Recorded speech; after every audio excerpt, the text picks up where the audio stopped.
Hey guys, how you going? And welcome to a new series. In this series we're going to be asking the question, can an international side win a 2020 competition such as the Big Bash or IPL? And we're going to start things off with the New Zealand side in the Big Bash tournament.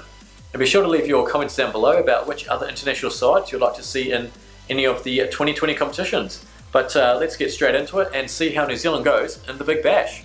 So just to explain how this is going to work, I've created a 9-team 2020 competition. Everyone's going to play each other once, so it's going to be a bye each round. And there's going to be semis and finals. So, and I've taken any player in the New Zealand side who's in a Big Bash team, I've taken out. The only player I believe was Mitch McClenaghan, so he'll be playing for the Thunder, not for New Zealand, even though he doesn't even play for New Zealand anymore. But yeah, that's pretty much it. Let's take a look at the New Zealand side I'm going to go for, then let's get into the tournament. So this is the lineup I've gone for. As you can see, it's not the most up to date. It's not the same that played Australia and England. But I've gone for Guptill and Munro up top with Williamson at 3, he's the captain of course, with Ross Taylor, de Grandhomme at 5, Corey Anderson at 6, he hasn't played in a while but I'll put him in there anyway. Glenn Phillips, he's played a couple 2020s, with Mitchell Santner, Ish Sodhi, Tim Southey and Trent Boult rounding out the 11. So I'm going to simulate every round. I'm not going to play any games just to give it a more of an even playing field, because it'll be either a fair or unfair advantage if I play a game. So the first round, New Zealand have the bye. So I'm going to simulate this round and see how we get on. So the Thunder won by 10 wickets, Heat won by 27 runs, Scorchers by 9 wickets, and their Stars win by 3 wickets. So we'll push on to the next round. As you can see, it only does the top 8 in the standings. But as you can see there, Thunder have taken top spot after one round. We're yet to play a game, so we're still in 9th spot. So let's see how we get on. We're going to be playing against the Brisbane Heat. So here we go, New Zealand's first game in the Big Bash, playing the Brisbane Heat. So they'll be playing against Brendan McCullum, which will be interesting. We'll simulate this one and let's see how we get on. And as you can see here, New Zealand have won quite comfortably, winning by 73 runs. So they put up 4 for 203 and the Heat could only manage 8 for 130. Man of the match, Martin Guptill. So let's see how we went on. Guptill with an unbeaten 113 not out, Munro with a duck, Williamson showing his class there with 69 off 42, and everyone else couldn't really get going.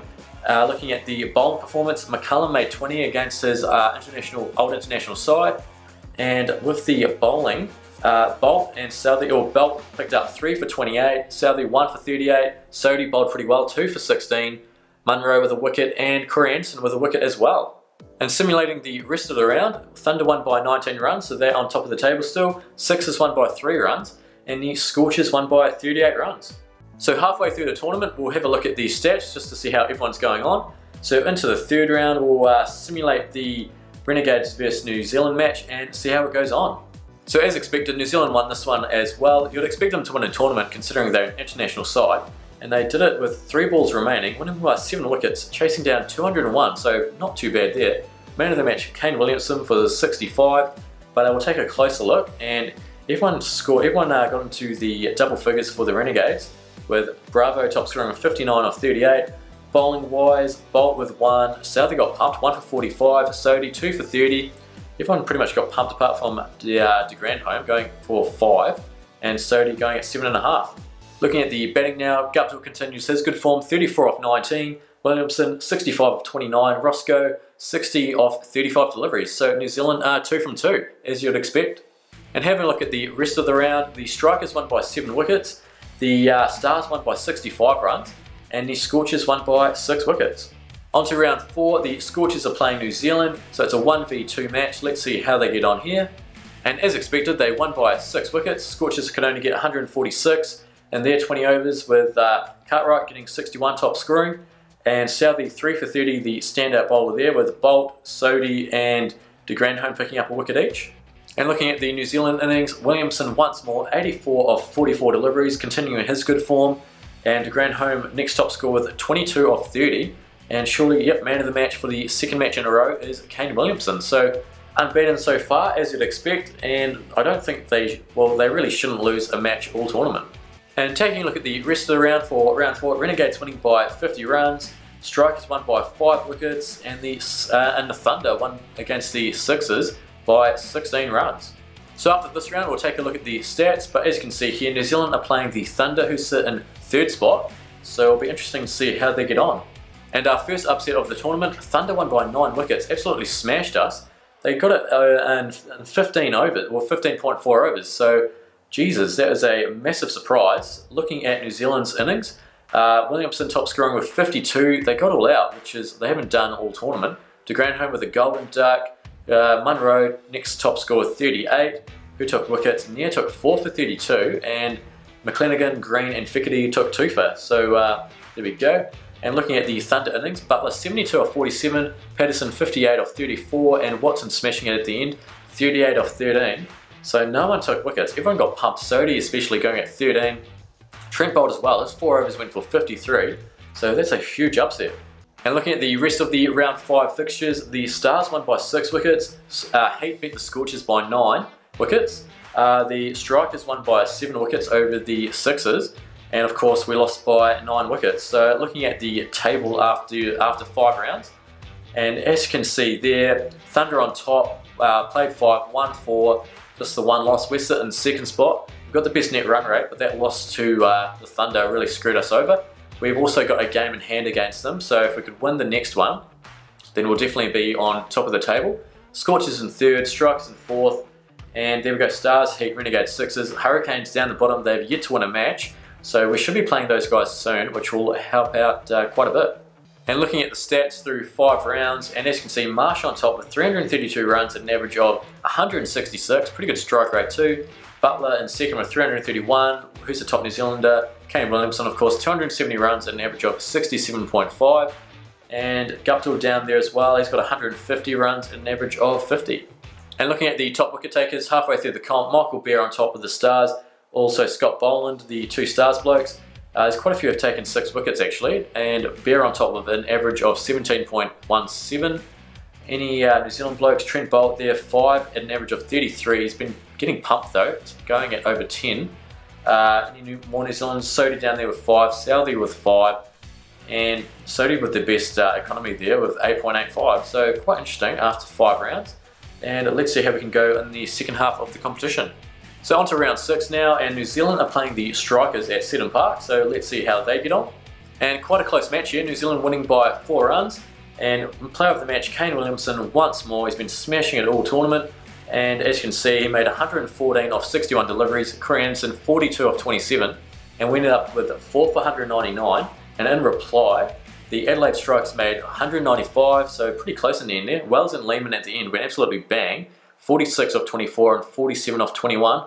Retherwood smashing it 70 off 40. And with the ball, Sodhi the standout, 3 for 32 at an economy of 8. And De Granholm picking up the other wicket for 21 runs.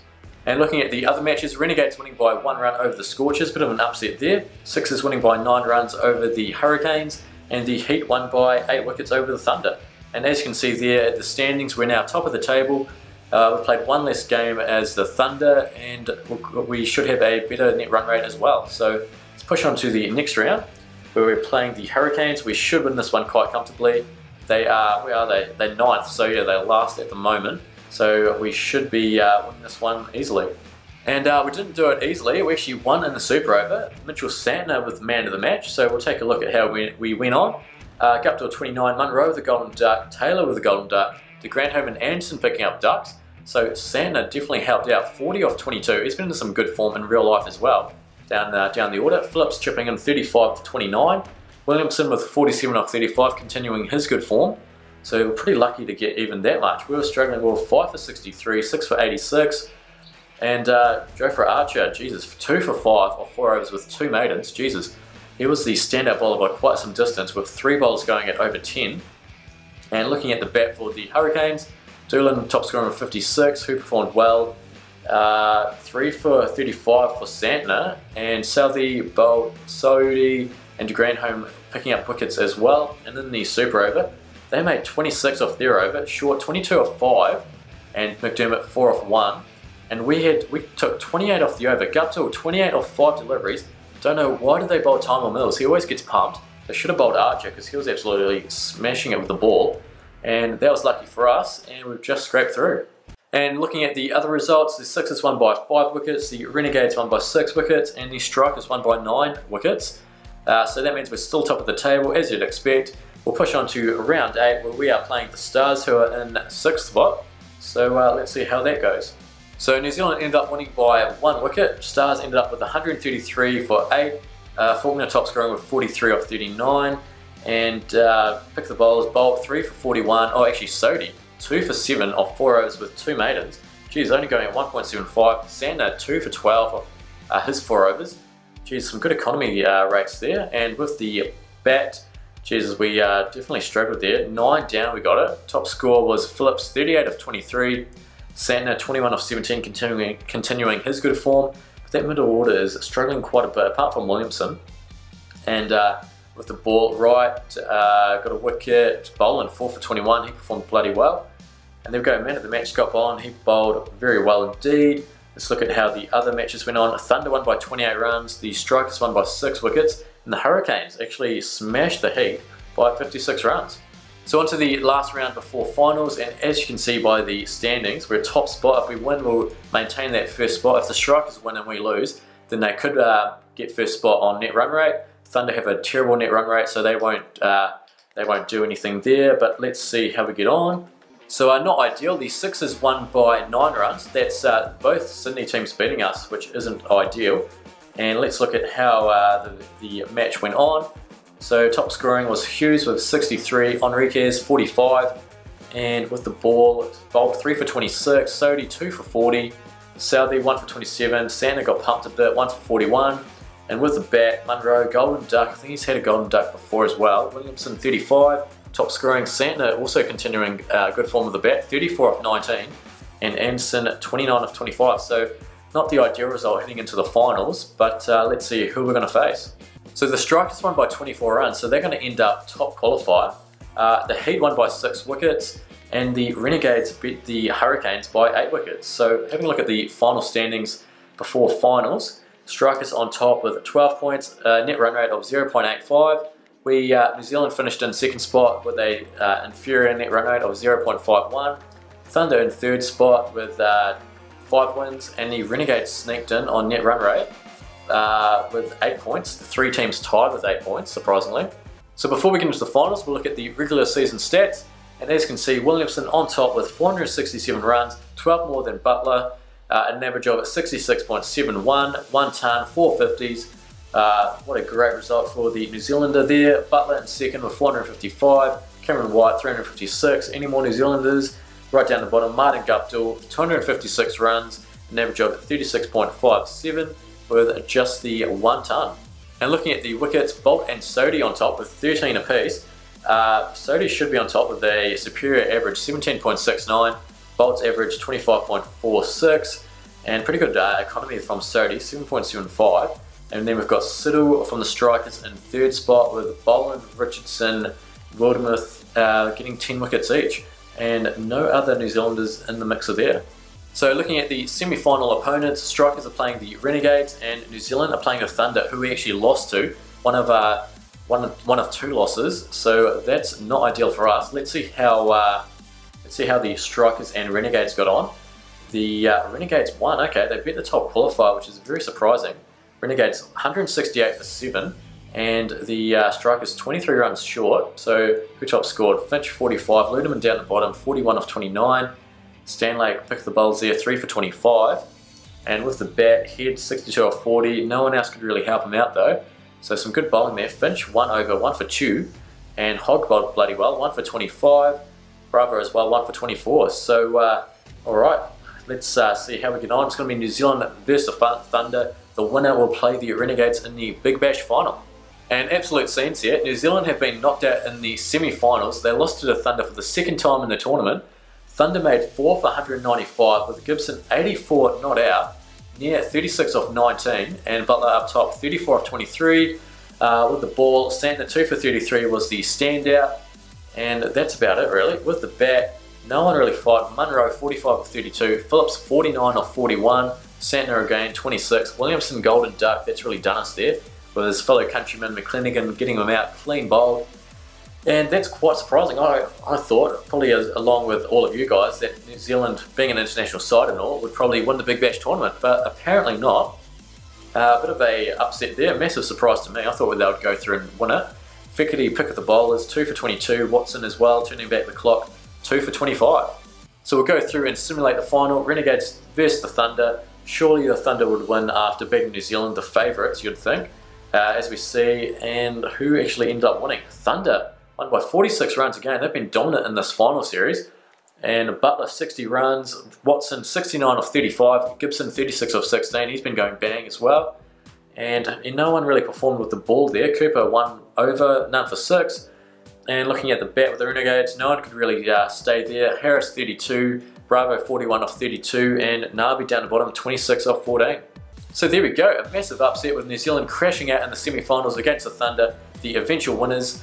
But yeah, I thought that was quite an interesting little experiment there. Let me know your thoughts in the comments below if I should do any more. I'm planning to do some more, but let me know which international team or 2020 competition I should do next. I'm thinking I should do some of the lower ranked country sides, maybe like a Zimbabwe, Kenya, Netherlands, or someone like Sri Lanka, maybe even India in the Big Bash. That would be surprising. And later on down the track, when the IPL sides are done, I'll try some experiments putting international teams such as New Zealand, Australia, England as well in the IPL to see how they get on. But yeah, thanks so much for watching. If you enjoyed the video, then please leave a like and subscribe. If you're feeling up to it, leave a comment down below about which tournament or international side you'd like to see in the next video. But until then, take it easy.